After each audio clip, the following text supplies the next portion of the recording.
Selamat malam pemirsa, jumpa lagi di channel Talkshow edisi hari ini bersama saya Polikul Bulan. Kita akan bicara soal budaya pemilu dan martabat pemilu. Mengapa dua hal ini harus kami bicarakan malam hari ini? Karena kalau kita bicara soal pemilu berbudaya dan pemilu bermartabat, itu tersangkut dengan soal aturan yang sudah dikeluarkan dan bagaimana hasil dari penjabaran aturan-aturan itu tidak memunculkan konflik dan bisa menghadirkan seluruh pemilih itu sampai ke TPS. Pertanyaannya, mengapa sampai setiap pemilu pilkada itu banyak pihak yang harus sampai ke Mahkamah Konstitusi untuk menanyakan hal-hal yang mereka anggap belum berpihak, belum adil. Apa yang kurang dalam permasalahan ini? Malam hari ini kita akan bahas bersama Kepala Badan Kesbangpol Kota Sorong, Bapak Hendrik Momot, dan pengamat pemilu Bung Bustamin Wahid, serta juga kami hadirkan pemilih pemula dari SMA 3 Ade Malvin Wartuni dan Ketua KPU Kota Sorong serta Bawaslu yang masih dalam perjalanan menuju studio. Kami segera awali saja pembicaraan kami ini, tapi terlebih dulu terima kasih Pak Momot, Pak Musam dan Ade Malvin, terima kasih sudah hadir di studio. Saya akan awali pembicaraan kita dari Pak Bustamin dulu. Bung, ini yang tadi saya katakan, mengapa aturan itu sudah dikeluarkan, bahkan kita baru bukan 2024 ini saja, sudah dari 2014, 2019 itu kita sudah lakukan pemilihan dengan terbuka ini ya. Pertanyaannya, mengapa sampai akhirnya masih banyak sengketa-sengketa pemilu itu muncul? Apa yang kurang di sana? Silakan. Ya, terima kasih Pak Bang Poli.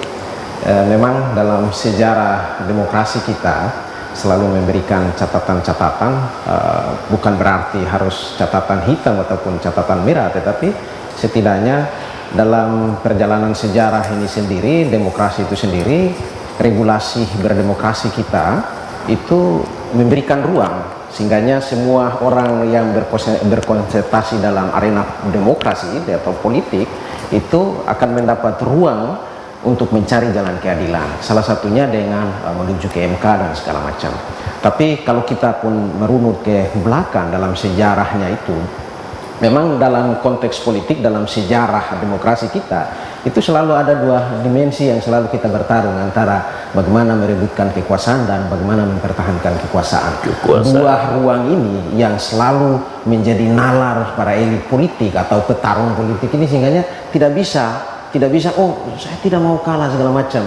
Jadi ada satu dasar filosofi politik yang muncul di tanah Papua ini yang selalu dikutip oleh peneliti ataupun ilmuwan atau praktisi atau akademisi biasa. Dia tidak mau kalah dalam kondisi bijaksana, tapi menang dengan masalah. Nah ini menang dengan masalah. Jadi dalam ruang ini tidak ada istilah yang namanya wah saya legowo, saya bijaksana harus mengakui kekalahan atau mengakui kemenangan orang. Tapi ini terus berantai dan konstitusi kita menyiapkan ruang itu. Dan inilah menjadi soal. Walaupun konstitusi menyiapkan ruang, tetapi seluruh kita mengharapkan tidak harus memunculkan itu, karena jika muncul masalah, waktu kita akan habis, dana juga akan tersedot karena proses-proses itu akan lama. Ada satu pernyataan dari Bawaslu juga sebenarnya yang mengatakan bahwa suksesnya pemilu atau pilkada itu bukan dilihat dari siapa yang terpilih, tetapi dari prosesnya itu sendiri agar meminimalisasi semua itu. Bagaimana menjelaskan ini?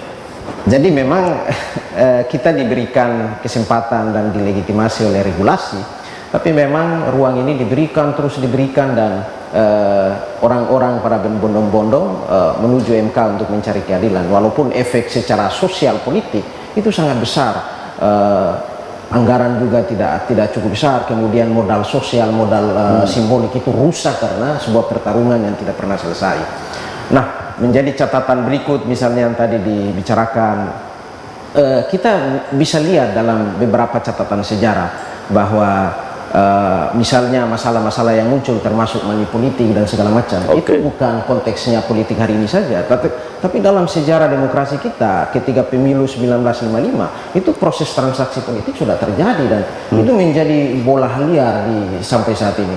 Mungkin saat ini bukan orang bicara by cash, by duit ataupun by money, tapi by program. Ini menjadi kapitalisasi, harusnya, dan itu menjadi retail, harusnya itu terus menjadi berjalan. Dan itulah menjadi catatan kita di semua, dan di beberapa kesempatan menjadi kelemahan juga kita adalah hasil-hasil riset itu tidak pernah didiseminasi dan menjadi rekomendasi untuk melahirkan satu regulasi, dan ini sulit sekali tumbuh.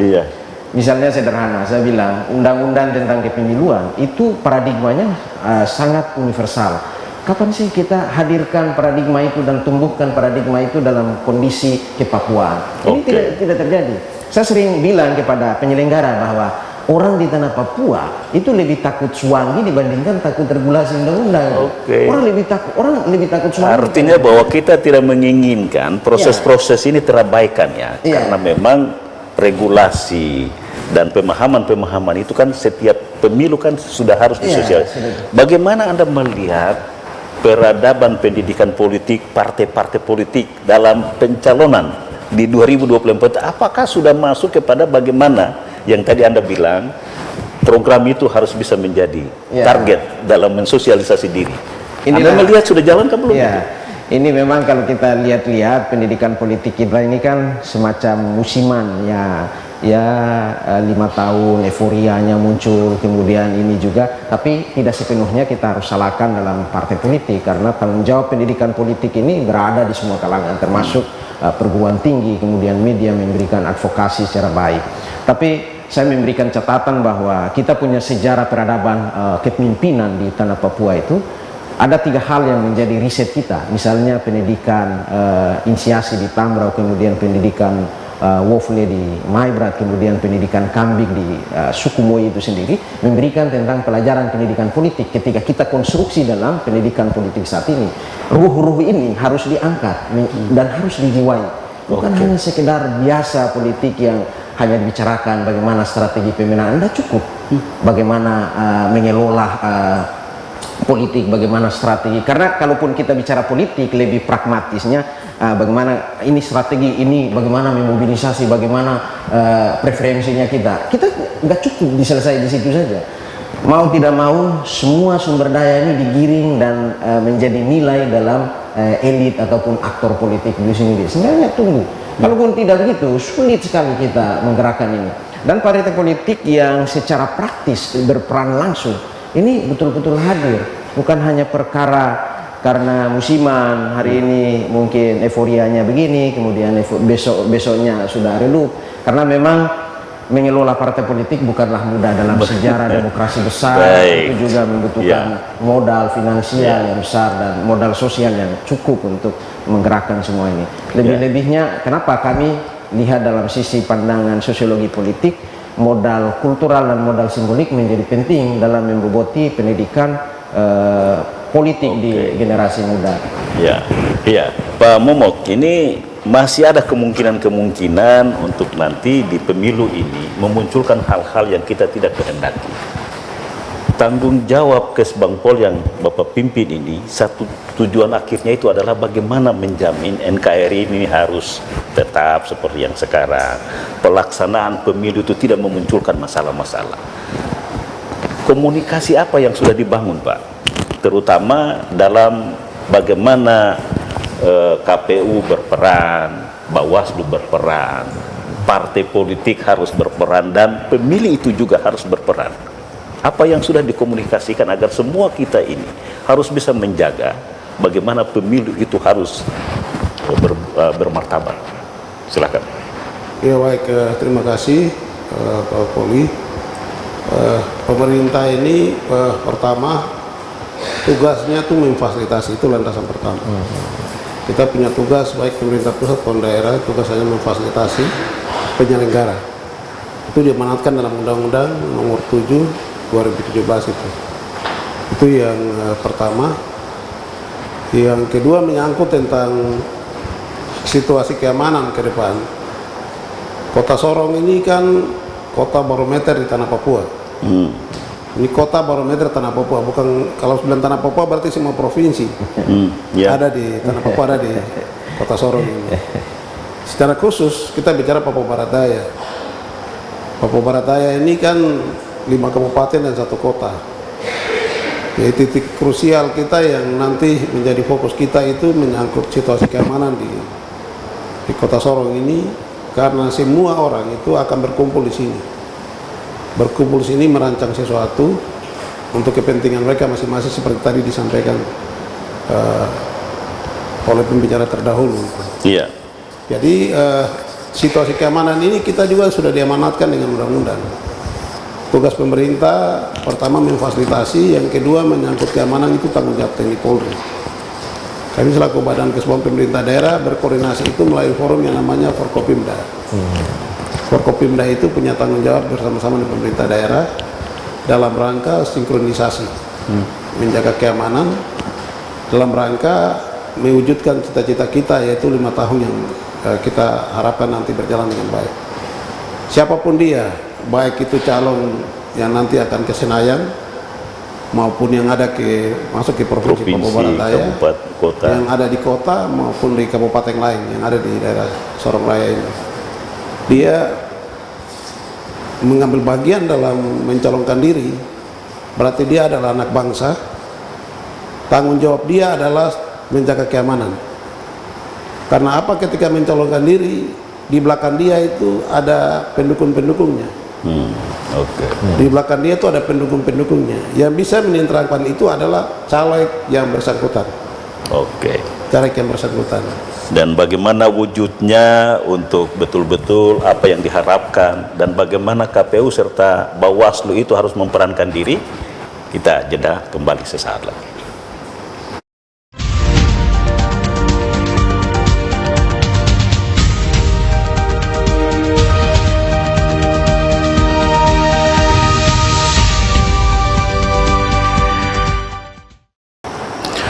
Pemirsa, di layar kaca Anda sudah bertambah 2 narasumber yang tadi di awal, Ketua KPU Kota Sorong Bapak Robert Jumame dan Ketua Bawaslu Kota Sorong Bapak Muhammad Nasir Sukunwatan. Selamat malam. Bapak berdua tadi mereka terlambat karena dalam tugas rakor ya. Ya. Selamat bergabung dengan kami di studio. Sebelum saya beralih ke Ketua KPU, Pak Momot, walaupun upaya-upaya untuk membangun komunikasi untuk menjaga kota ini tetap terjaga, menghadapi berbagai potensi yang muncul akibat politik pemilu ini sendiri, ini satu hal yang selama ini juga menjadi permasalahan besar, yaitu politik uang. Bagaimana agar pemilu kita ini betul-betul berbudaya, tidak ada lagi aturan-aturan yang diturunkan ini, jangan lagi ada praktek-praktek politik uang itu. Karena tadi di awal Bung Wahid tadi sudah mengatakan, kita bicara soal budaya pemilu ini sendiri kan tidak hanya cukup aturan itu, tetapi hasil itu sendiri jangan berakhir di MK dan banyak orang yang tidak sampai ke TPS itu sendiri. Apa yang dalam keseharian, komunikasi-komunikasi apalagi dengan berbagai pihak untuk menjaga kota ini, terutama dengan peserta pemilu partai itu sendiri untuk mengurangi politik uang ini, Pak, yang sudah dikomunikasikan. Silakan. Iya baik, terima kasih. Menyangkut tentang komunikasi kita sejauh hari ini, pemerintah berkomunikasi dengan seluruh stakeholder, baik itu instansi vertikal, terus yang berikut kita berkomunikasi dengan seluruh pimpinan agama dan juga organisasi kemasyarakatan yang ada pada intinya keamanan itu taruhan utama. Pemilu mau berjalan dengan baik itu keamanan itu menjadi titik krusial yang harus kita perhatikan sama-sama. Karena apa? Hari ini kita meletakkan landasan 5 tahun ke depan. Papua Barat Daya ini merupakan bayi kecil yang kita meletakkan landasan ini. Secara nasional sudah berjalan tadi disampaikan pemilu 1955. Tapi hari ini Papua Barat Daya meletakkan landasan di tahun 2024. Berarti semua elemen masyarakat yang ada di Kota Sorong ini punya tanggung jawab untuk kita menjaga stabilitas, keamanan dan politik. Ya. Tadi Pak Wahid katakan pemilu itu tidak hanya melihat hasilnya itu dari siapa yang terpilih, tetapi proses itu harus betul-betul ditegakkan, Pak. Sementara politik uang ini akan sulit, tadi dia jelaskan juga agak sulit juga. Jadi, dihindari di sini. Terima kasih, Pak. Jadi saya untuk masyarakat yang ada di Kota Sorong ini yang pemilih ada 205.507 yang ada di kota kita, hilangkan itu politik jual beli suara itu tidak akan membawa kita ke depan untuk mensejahterakan rakyat melalui visi dan misi dari setiap calon itu. Oke. Yang menjadi utama itu adalah visi misi calon itu yang menjadi utama. Menjadi utama dalam rangka bagaimana membangun kesinambungan pembangunan ke depan. Itu lebih utama dari segala-galanya. Kalau ada yang main politik uang itu kan ada Bawaslu. Terlepas dari Bawaslu juga ada lembaga-lembaga lain yang ikut memonitor itu. Dan kita harapkan supaya Papua Barat Daya ini pemilu nanti selesai pencoblosan tanggal 14 Februari itu tidak ada lagi yang ada main politik uang lagi. Tapi bagaimana kita meyakinkan kepada masyarakat sebagai pemilih bahwa inilah visi dan misi kita. Yang kita meyakinkan rakyat bahwa kita mampu, kita sebagai pemimpin yang nanti pemimpin visioner ke depan untuk memimpin 5 tahun ke depan. Itu yang lebih utama dari segala-galanya. Kalau bicara politik uang ini kan saya memang juga banyak dengar orang bicara, karena saya belum lihat Bawaslu tangkap orang juga di Papua Barat Daya ini. Saya juga belum lihat. Nantilah mudah-mudahan kita berharap ini 2024 tidak ada pelanggaran. Pelanggaran ya. Saya tidak mudah-mudahan tidak ada pelanggaran. Harapan saya begitu. Hal lain lagi yang nanti kita harus bicarakan ini, saya ke Pak Robert dulu. Pak Robert, tanggal 22 ya, DPT sudah ditetapkan. Tadi sudah disebut 205.507 pemilih yang sudah ditetapkan, dan bahkan dalam pemberitaan tadi sore di CWM Anda buat pernyataan data itu tidak akan bisa dirubah lagi.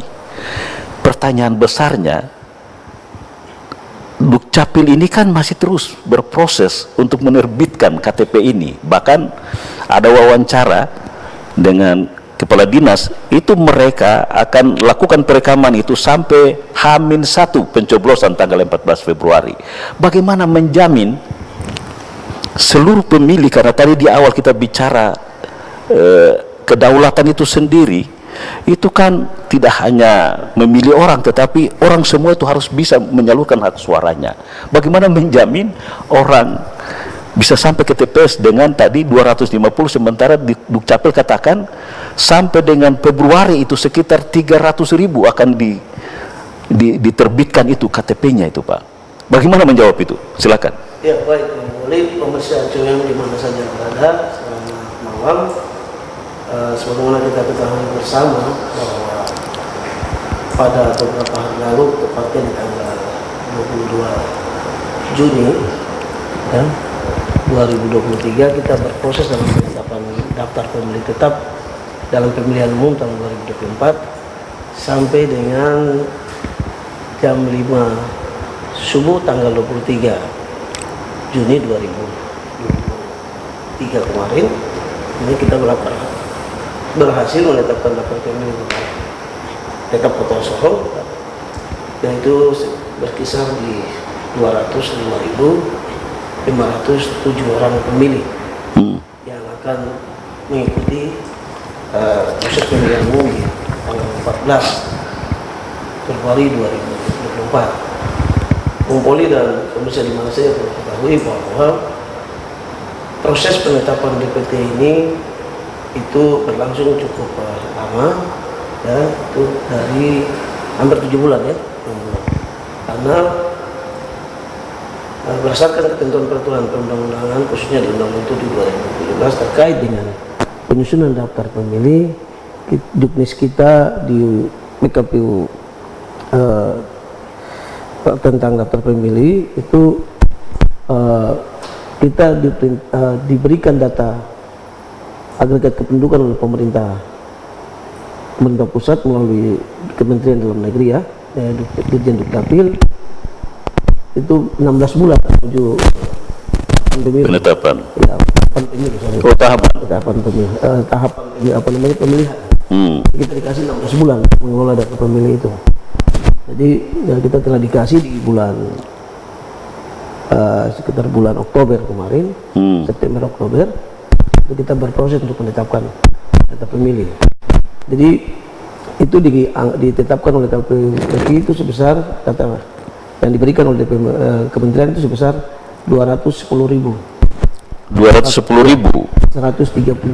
Artinya nanti kalau ada tambahan kartu pemilih hanya berapa persen saja dari 205.000 suara ini yang nanti akan Karena sesuai menyalurkan. dengan ketentuan undang-undang, khususnya undang-undang 7, bahwa kita diberikan data kependudukan DAK ya, untuk dijadikan apa namanya DP4 dan diserahkan ke KPU itu 210.000 saja yang kita proses. 210.000 saja. 210.000. Nah, bagaimana menjawab yang tadi saya bilang di Dukcapil kota itu memperkira dia potensi pemilih apa? KTP itu akan mencapai 300.000. Iya, itu yang saya tadi berusaha menjelaskan bahwa 210.000 itu sudah kita tetapkan jadi DPT dengan 205.507 orang. Terkait dengan apakah nanti ada kebijakan pemerintah pusat melihat animo masyarakat dalam rekaman KTP elektronik, bukan saya di Kota Sorong tapi hampir di seluruh Indonesia. Tentu kemungkinan juga pemerintah pusat akan mempertimbangkan itu. Karena pengalaman 2019 kemarin di dan Pilpres kemarin itu telah membuktikan bahwa setelah kita menetapkan DPT masih saja muncul daftar pemilih tambahan hasil perbaikan. Ya, kita berharap ya semua ini bisa karena jadi setelah penetapan DPT kita belum ada lagi. Nah, memang penetapan DPT telah selesai. Baik. Nanti pun kalaupun nanti pemerintah berpikir seperti yang tadi saya maksudkan, pasti tentu akan menyampaikan kepada KPU. Baik. Ya, ini itu satu hal juga yang nanti kita bicarain, kan nanti akan memicu hal-hal yang potensi-potensi yang kita bahas ini adalah potensi-potensi yang kita bisa harus jelaskan baik. Itu salah satu, misalnya DPT itu. Kedua, ini soal netralitas penyelenggara. Yang tadi di awal Bung Wahid ini bicara jangan sampai nanti kita berujung terus di MK terus, karena orang tidak merasa adil, merasa dijaminkan keadilan itu. Bicara soal netralitas KPU itu kan tidak saja bicara soal personal orang per orang, tetapi sistem yang ada di KPU itu bagaimana membangun kerja KPU itu untuk bisa terhindar dari kesan-kesan tidak netral itu. Ya, tentu kita tahu ya, regulasi sudah menyebutkan bahwa KPU sifatnya independen, netral, dan tentu menjunjung tinggi nilai integritas. Ya, secara aturan kita telah melakukan komunikasi secara berjenjang di penyelenggara kita, baik di internal KPU itu sendiri, ya, terus kemudian di badan ad hoc yang kita bentuk, dan kembali kepada baik PPD dan PPS. Harapan kita nanti kita juga akan sosialisasikan ini kepada teman-teman di tingkat PPS. Itu tugas-tugas kita. Persoalan untuk menjamin kepastian netralitas, ini sifat kemanusiaan orang yang tidak bisa kita. Sifat kemanusiaan. Ya, sifat kemanusiaan orang. Jadi walaupun sistem sudah dibangun, tapi ada orang juga yang tidak punya moral pribadi ya, personalnya. Apakah kita berharap integritas itu memang harus dimiliki penyelenggara. Makanya baik. Setiap rekrutmen PPD, PPS dan akan nanti ke PPS kita tanamkan itu. Karena memang sesungguhnya setiap orang ketika bermain di arena itu pasti konsekuensinya ada. Saya berharap janganlah kita karena hanya diiming-iming oleh 1.000, 2.000 akhirnya kita tergoda karena memang satu hal lain lagi Pak Robert, ini selain dari netralitas ada juga soal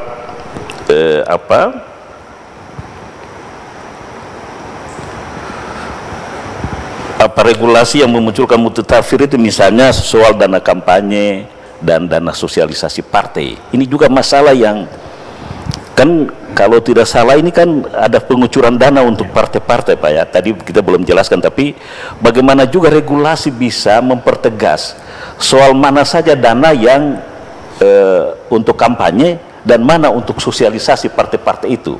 Aturan seperti apa yang mempertegas ini? Baik, terkait dengan aturan dana kampanye sih jelas ya, sudah ditetapkan dalam Undang-Undang 7, turunannya juga nanti akan kita, KPU akan mengeluarkan regulasi dalam bentuk PKPU juga. Oke. Nanti pada saat masa tahapan kampanye. Yang jelas panduannya ada di Undang-Undang 7. Ada ya? Oke. Besarannya bisa dari sumbangannya bisa dari internal partai politik, bisa juga dari sumbangan dari pihak-pihak lain yang memang bisa memberikan sumbangan dengan ketentuan-ketentuan yang sudah dibatasi oleh undang-undangan. Baik, Pak Nasir, ini banyak hal potensi yang nanti akan muncul masalah itu banyak. Tadi dari pemerhati pemilu, dari Pak Kesbang Pol, termasuk dengan KPU yang tadi kita baru dengar ada masalah misalnya netralitas itu kan menyangkut orang juga ya. Dari Bawaslu seperti apa sistemnya? Karena kalau saya tahu juga kan tidak hanya sendiri Bawaslu ini kan, dia hanya punya bagaimana menghadirkan juga pihak di luar Bawaslu itu untuk bekerja menjaga hal-hal yang nanti akan muncul yang berpotensi-potensi yang nanti akan mengganggu pemilu itu. Sistem pengawasan seperti apa yang bisa dijelaskan kepada kita saat ini? Baik, pemirsa CWM dimanapun berada, untuk membangun budaya demokrasi ini yang baik, salah satunya adalah kita menciptakan partisipasi masyarakat. Partisipasi masyarakat, sehingga untuk menjawab tadi soal sistem tadi itu tidak terlepas bukan hanya soal Bawaslu saja, tetapi peran dari masyarakat pun ikut terlibat dalam proses pengawasan ini, baik dia mengawasi penyelenggara itu sendiri maupun mengawasi setiap tahapan pemilu. Kita di Bawaslu ada yang namanya Gakumdu. Di Gakumdu ya. Di Gakumdu ini kita bekerja sama dengan kejaksaan dan kepolisian dalam konteks menangani setiap pelanggaran pidana pemilu. Sebelum tahapannya, apakah itu dia larinya ke persidangan atau apa, pembahasannya di situ. Jadi setiap ada perkara yang masuk kepada Bawaslu, nanti kita bisa dikaji bersama antara kepolisian, kejaksaan dan Bawaslu itu sendiri, sehingga menjawab tadi, maka sistem-sistem yang kita libatkan pertama tuh partisipasi masyarakat itu sangat kita butuhkan. Sampai sejauh ini alhamdulillah peran serta masyarakat juga terlibat aktif. Kemudian dari tadi dua lembaga tadi yang kita libatkan. Kemudian untuk pemerintah pun tetap kita bekerja sama dalam konteks mengawal netralitas ASN. Sejauh ini, nah, keterlibatan orang itu sendiri, pihak-pihak itu sendiri kan membutuhkan kesungguhan. Ya, betul. Apa yang perlu harus didorong di sana sehingga jangan sampai cuma cukup masuk di Gakumdu tetapi tidak proaktif misalnya? Kalau untuk bicara kesungguhan, ini bicara komitmen, Pak. Iya. Komitmen kita untuk bagaimana kita menciptakan suasana demokrasi di Kota Sorong, khususnya pemilu ini berjalan dengan baik, maka butuh komitmen bersama. Nah, kalau hanya soal Bawaslu dan KPU yang bersungguh-sungguh, kemudian peserta pemilu pemerintah dan lembaga lain tidak bersungguh-sungguh, dan termasuk dengan pemilih yang kita malam hari ini menghadirkan itu pemilih pemula, dan apa jawabannya kami jeda kembali saat lagi.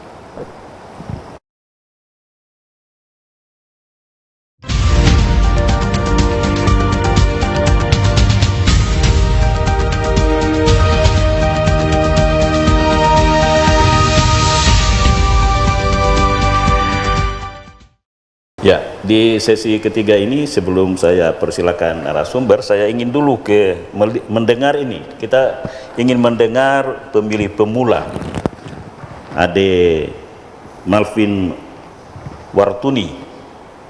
Malam Ade. Malam Bapak.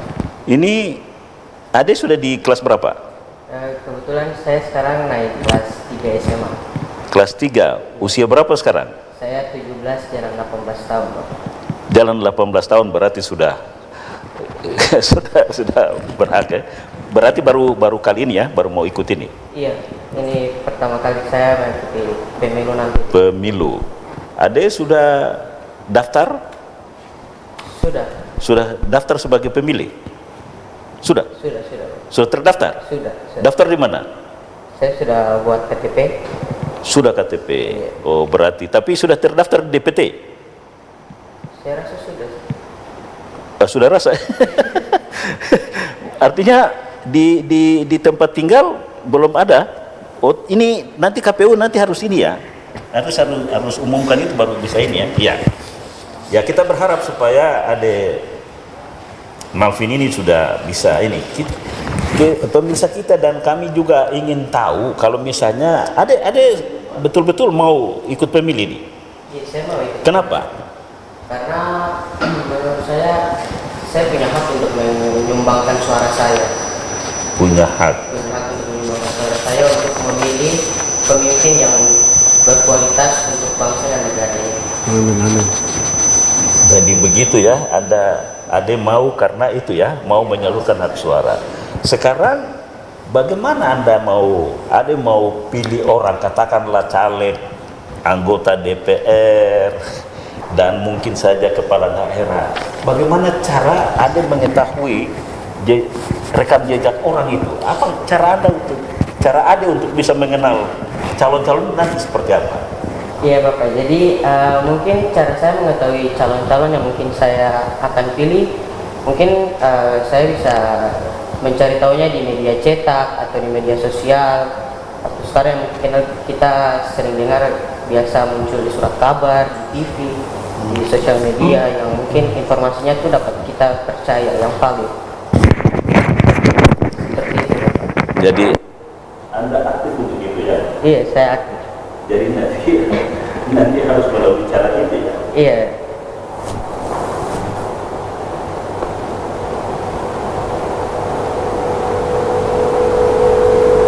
Iya. Apa kira-kira yang untuk teman-teman sejawat Anda, bagaimana Anda mengajak itu? Kalau misalnya Anda berpikir bahwa ada juga punya hak dan seusia Anda juga sama, bagaimana mengajak itu sesama seusia Anda untuk barangkali harus bisa menyalurkan hak suara di pemilu nanti? Kalau cara saya untuk mengajak teman-teman saya yang sepantaran dengan saya untuk mengikuti pemilu, yang pertama mungkin saya akan melihat teman-teman saya yang sudah pantas untuk mengikuti pemilu, yang sudah berumur 17 tahun. Lalu yang kemudian saya lakukan mungkin saya akan melakukan diskusi dengan mereka. Mungkin untuk seumuran kita ya, kita ngobrol-ngobrol santai seperti anak muda layaknya.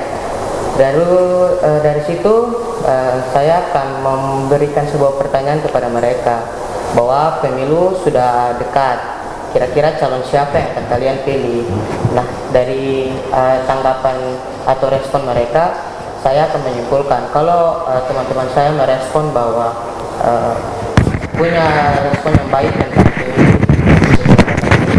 bahwa itu suatu kesempatan untuk saya supaya mengajak mereka mengikut pemilu di 2024 nanti. Iya. Bung Wahid, ini ternyata semangat anak pemilih pemula untuk menyalurkan hak suara itu kan tinggi. Tapi bagaimana nanti mengantisipasi jangan sampai ada yang tidak sampai ke TPS karena tadi hanya 205. Sementara perekaman ini masih jalan terus itu. Apa yang bisa ditawarkan ini? Memang catatan partisipasi pemilih itu di Indonesia menjadi catatan signifikan. Partisipasi pemilih tinggi, tapi belum tentu itu lahir. Proses transaksi, proses money politik itu juga menggiring dan memobilisasi partisipasi pemilih itu menjadi tinggi. Ini satu fenomena politik. Nah, kalau dari teman adik-adik seperti ini yang punya keinginan mau menyalurkan tetapi terhindar dari apa yang Anda khawatirkan, itu bagaimana caranya? Makanya pemilih pemula, pemilih milenial ini harus dilindungi. Pertama adalah melindungi ruang-ruang kesadaran itu yang harus kita lindungi, sehingga memberikan akses, memudahkan segala macam. Sampai sejauh ini sosialisasi yang ruangnya untuk kelompok milenial ini harus diperkuat, karena pertama mereka adalah generasi penerus dan mereka adalah pemula yang seharusnya memiliki kesadaran lebih dan punya alternatif lain. Tadi mungkin anak muda gayanya lebih cerita nongkrong bypass, mungkin konsepnya sederhana, kita bicara tentang gagasan, ide, pikiran. Ini juga kita harus ukur-ukur ya, dalam fenomena politik itu selalu berkesinambungan, selalu relevansi dengan persoalan-persoalan perkara ekonomi dan segala macam. Nah, ini juga menjadi hal penting untuk kita jaga, terutama pemerintah dan stakeholder, kemudian apalagi kampus, universitas atau sekolah tinggi, itu harus ditagih kepakarannya, harus ditagih kepakarannya memberikan pendidikan politik. Jadi memang tadi riskan dalam di Indonesia pada umumnya partisipasi pemilih itu belum tentu lahir dari kesadaran. Saya memberikan catatan karena partisipasi itu tinggi, bisa saja. Pak Robert, cara-cara sosialisasi KPU untuk membangun kesadaran betul-betul untuk menjamin pemilu itu bermartabat dan berdaulat itu seperti apa? Iya, baik, terkait dengan sosialisasi memang benar ya. Sosialisasi ini bukan timbul secara apa namanya karena ada momentum pemilu, itu sebenarnya pemilu.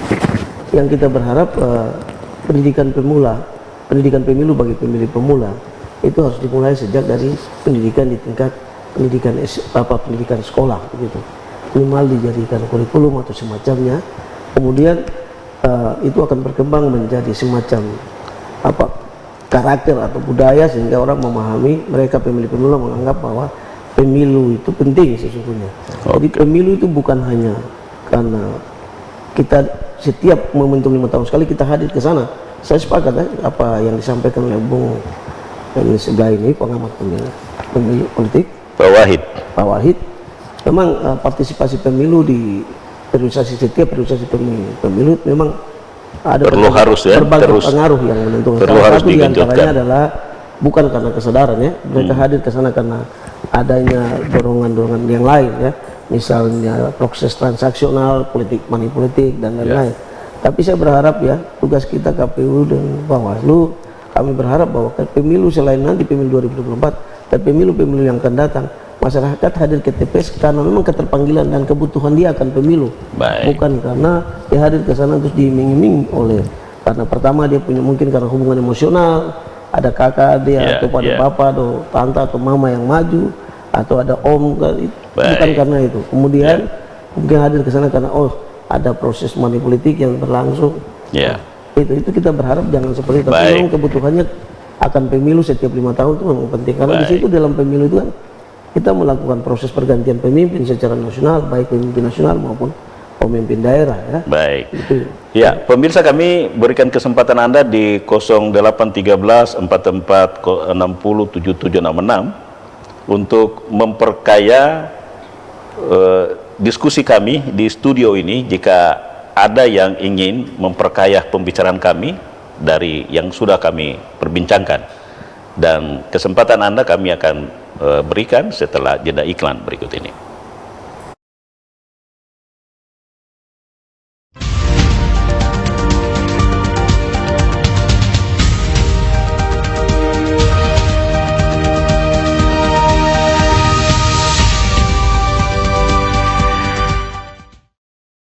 Pemirsa, sebelum kami akhiri diskusi ini, kami berikan kesempatan Anda 1 atau 2 penelepon soal setujukah Anda agar pemilu 2024 itu harus berbudaya dan bermartabat dengan cara aturan-aturan yang sudah diturunkan bisa menghasilkan hal-hal yang kita tidak harapkan, terutama konflik, saling caci maki dengan media sosial misalnya, sehingga tidak memberikan kondusivitas.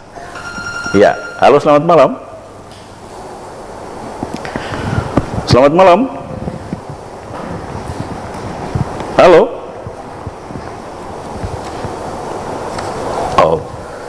Di yang lain 0813 4460 7766 bisa mencoba kembali. 08 13 44 60 7766 saluran telepon Anda untuk bisa berinteraksi dengan 4 narasumber saya, 5 narasumber saya di studio sambil menunggu. Bung Nasir, ini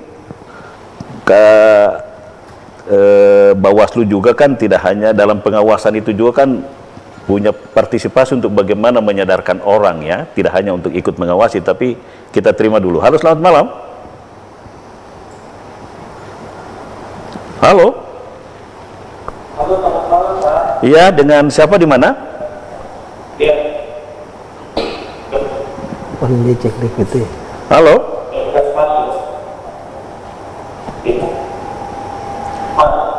Halo. Iya, halo, selamat malam. Iya, dengan siapa di mana? Silakan. Iya, di 12 masuk. Ini bertanya, sebetulnya saya ya, ini menyangkut fenomena yang terjadi dan sebagai presiden secara berulang-ulang. Itu biasanya itu main di politik atau jual suara itu bisa terjadi. Bahkan jika mau mencoblos di depan TPS atau di samping atau di tempat tempat di mana TPS itu ada di situ. Kira-kira apakah KPU tidak mengevaluasi atau mungkin setiap ada pemilu mereka menghimpun apa data-data bahwa ternyata terjadi pelanggaran tersebut sehingga pemilu berikut bisa dilihat yang kedua atau memberikan efek jerah kepada pelaku money politik itu atau setidaknya mungkin menghindari atau menghalau segala upaya tersebut. Iya. Maaf, dengan siapa nih? Dengan Pak John di John, ya. Silakan. Di belakang Pak John satu lagi kesempatan sebelum kami akhiri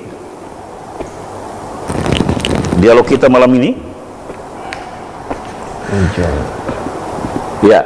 0813 44 60 7766 saluran telepon untuk Anda di rumah. Jika masih ada di belakang Pak John, kami persilakan. Ya. Kita sudah di ujung acara, jadi terutama soal ini dulu. Yang tadi sudah sedikit disinggung money politik ini, kenapa kita susah sekali ya? Kesadaran seperti apa yang harus dimunculkan ini?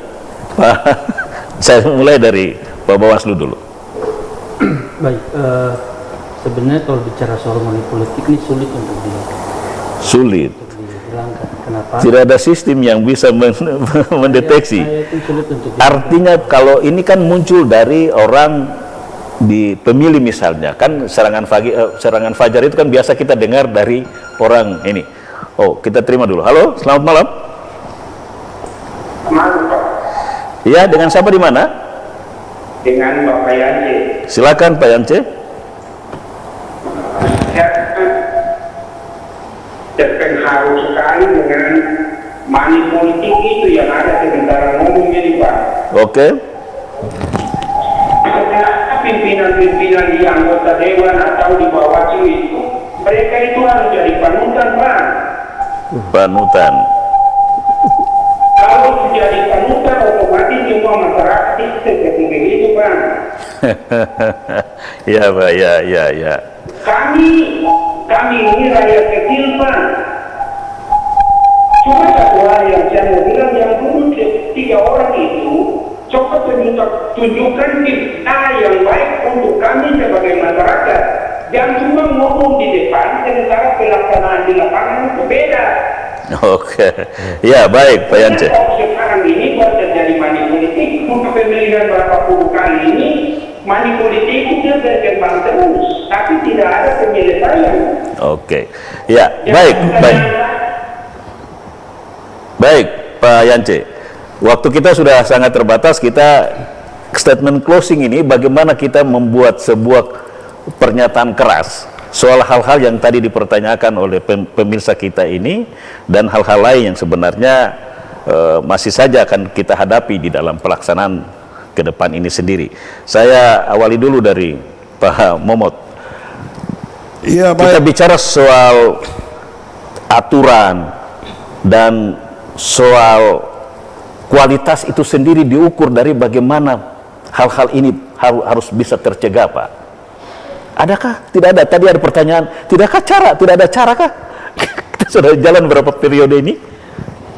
Iya, baik, makasih. Jadi untuk bagaimana kita menghilangkan itu money politik yang sudah bertahun-tahun terjadi dari 5 tahun sekali ini. Yang pertama saya menyampaikan untuk seluruh masyarakat pemilih yang ada di Kota Sorong 205.507. Ya, nanti pencoblosan pada tanggal 14 nanti, 4 Februari 2024 yang akan datang.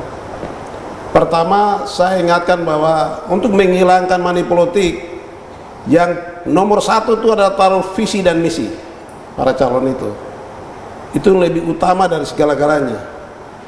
Kalau Bapak Ibu sekalian memilih orang karena money politik, nanti 5 tahun berikut dalam berjalan, nanti Bapak Ibu sekalian akan menyesal ketika dia punya misi dan misi tidak mengenai sasaran Bapak Ibu sekalian.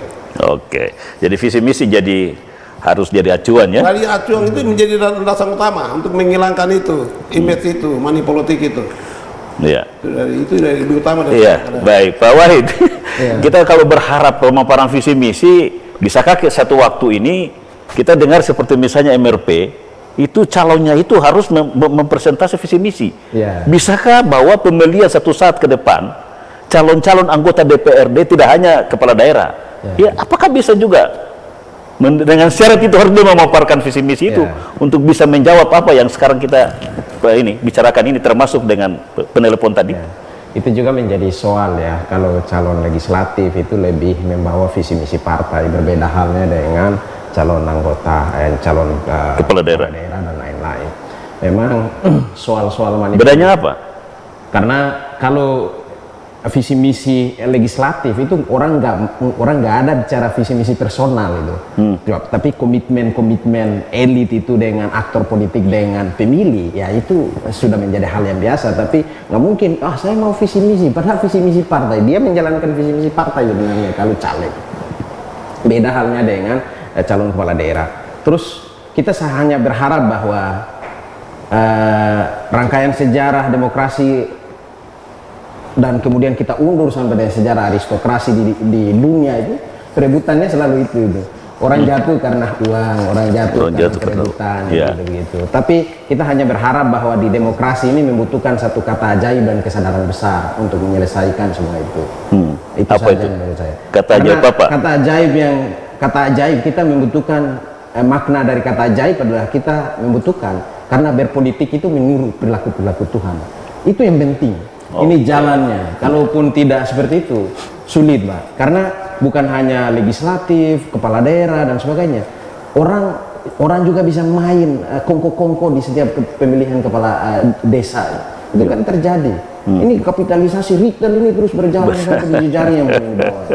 Jadi ini karena hasil riset kita berani sampaikan bahwa memang di Papua Barat kami riset di pasca akhir Desember 2022 itu kan presentasi money politik sangat tinggi, hampir 70%.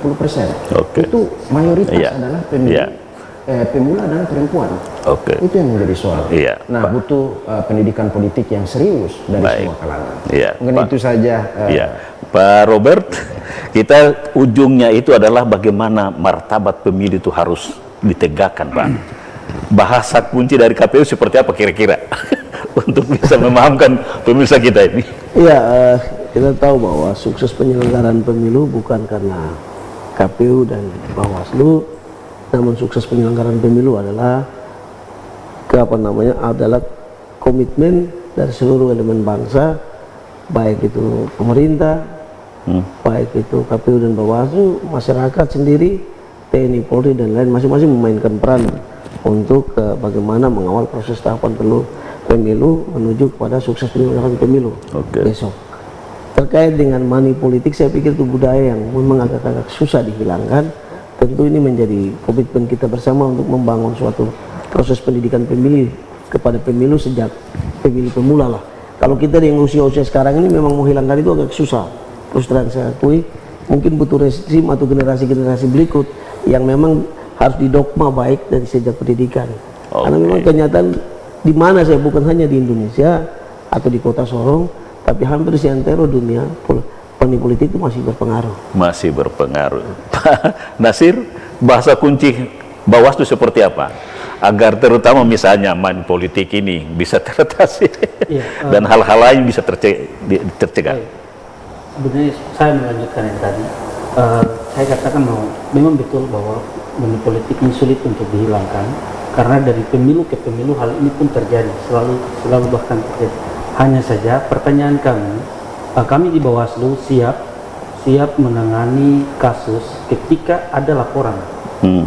Apabila yang sejauh ini kan tidak ada masyarakat yang mau melapor, bahwa si ini melakukan money politik. Kesempatan ini bagaimana Anda sampaikan kepada masyarakat? Kalaupun ada kejadian seperti itu, silahkan datang melapor kepada kami di Bawaslu, baik itu di kantor di Bawaslu maupun di teman-teman di Panwas Distrik. Yang jelas, apabila ada laporan yang masuk, kami akan tindak lanjuti. Sejauh ini masyarakat katakan money politik, tetapi yang melihat kejadian itu mereka tidak melapor. Sementara proses kejadian tersebut kita tidak berada di tempat itu.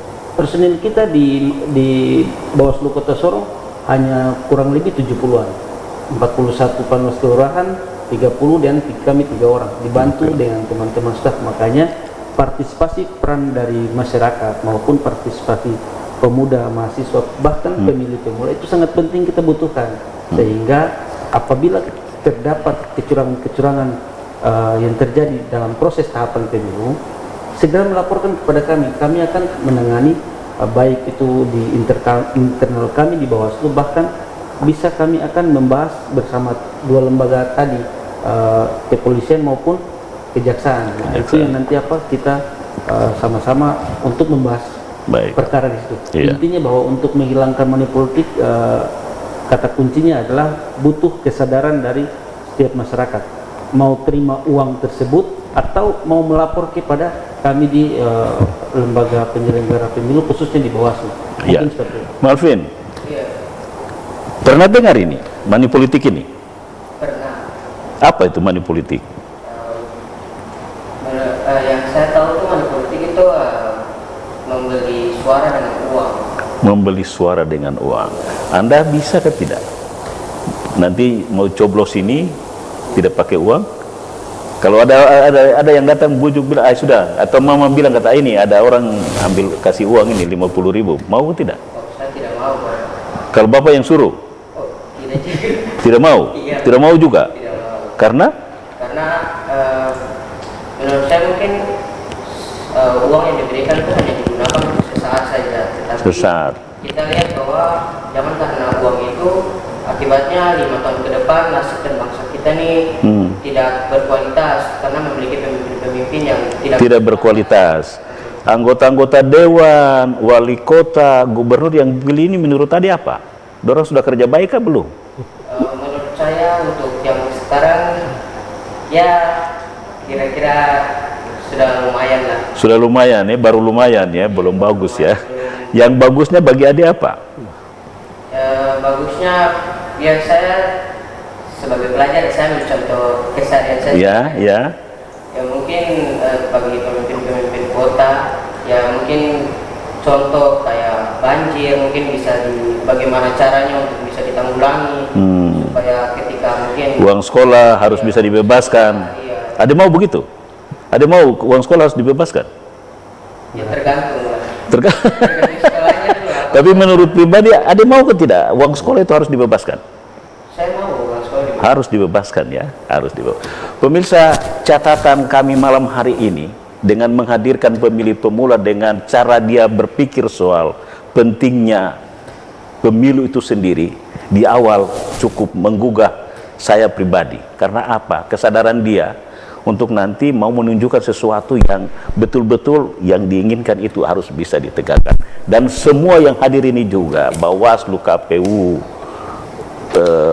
Kesbangpol, dan akademisi, ini juga punya keinginan yang sama karena kita bicara soal wujud pemilu yang berbudaya dan bermartabat itu adalah bahwa seluruh tahapan, aturan-aturan yang dilaksanakan itu bisa meminimalisasi permasalahan-permasalahan yang nanti akan mencoreng tujuan berpolitik yang sesungguhnya.